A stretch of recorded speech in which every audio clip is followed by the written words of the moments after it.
दू दिन और रुका सन ओकरा बात तनी के दिखाओ तो 3 गो गर्लफ्रेंड पटा के 3 गो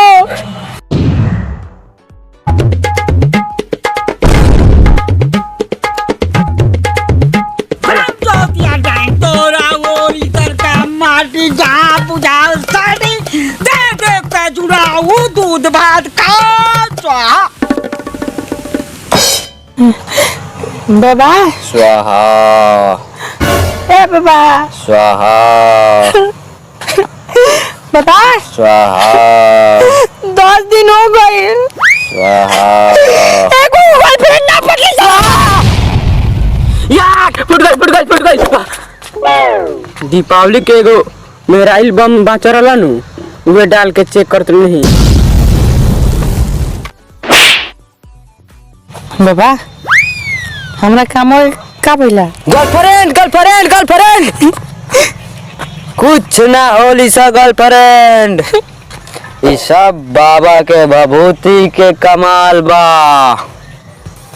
आइले तो एकरा के ते जौरा जगह पर गिराइबे एकरा ऊपर से गुजरे वाला हर चीज तो दीवाना हो की बच्चा जयकारा बाद में लगाई है पहले तो अक्षर दे यार ने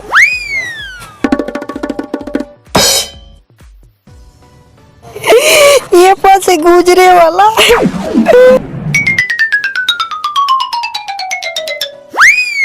और एक चीज हमार दीवाना हो जाई तो एक बेर वो लोग देख ले पिलिया पार हो गई बात वो तो पीली हो पीला के गर्लफ्रेंड एक और माफ बा ससुर के नाती तनी पीछे देख न रे तो तेरा पता चली कि केकर कौन गर्लफ्रेंड हियो।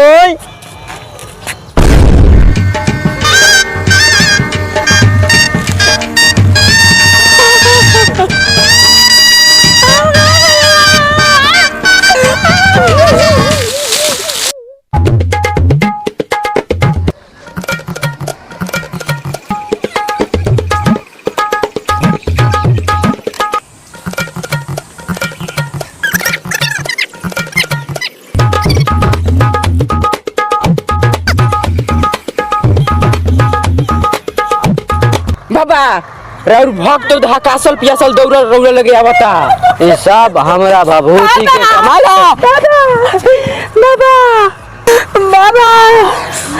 बाबा तनी का मिस्टेक हो गया क्या हुआ है बच्चा अरे पीछे पीली पड़ गई दादा चला जी बाबा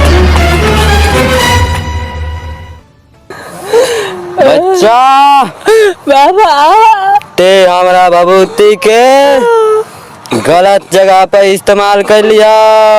ना बाबा चुप आइले जाके करके सही जगह पर इस्तेमाल कर। हम तो चल जाए बाकी पिलिया के क्या कर बोलू हमारा चेला के कौनो गर्लफ्रेंड नहीं खीसा ई देख ली जा हम देख लेम जा बाबू बच्चा के न तो हम एक के प्यार कर देख ले बनी आपकी परी सोई जगह पे इस्तेमाल कर ले बनी है वो कहाँ गई परी वो पेशाब कर गई बा कोनो बात नहीं की ओकरा आवे चलता 4-5 गो गर्लफ्रेंड बनिए जोइयो सा पार्टनर लागत के कर इरादा ठीक नहीं खेला गो बाबा के भभूति पार कर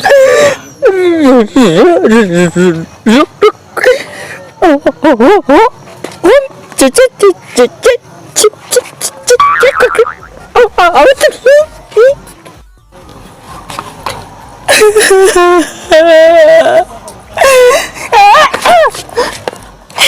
नई के लगले यार, नई के लगले यार, नई के लगले, नई के लगले। हाय राजा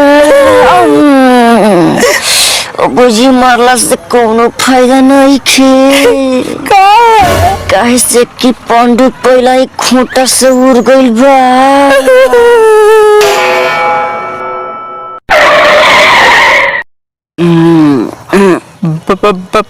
बाबू तारा मन में कौनो ऐसा बात तो क्यों चलता का चलता? ऊ बिना का भइरला हमरा।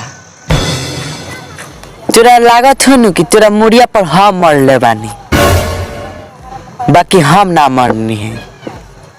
ओए साला बड़ा झूठ बोला तेरी, मरना सही है। हमारे के लगा होता, हम अपने आँख से देखनी है ये मरना सभी। ना ना हम ना मरनी है। ना नहीं ई मरला सा, ना नहीं मरना सा, ना रे ई मरला सा, ना नहीं मरना सा, ना रे ई मरला सा, मरना सा। अरे बाबू ते मरली है। ये ने क्या है?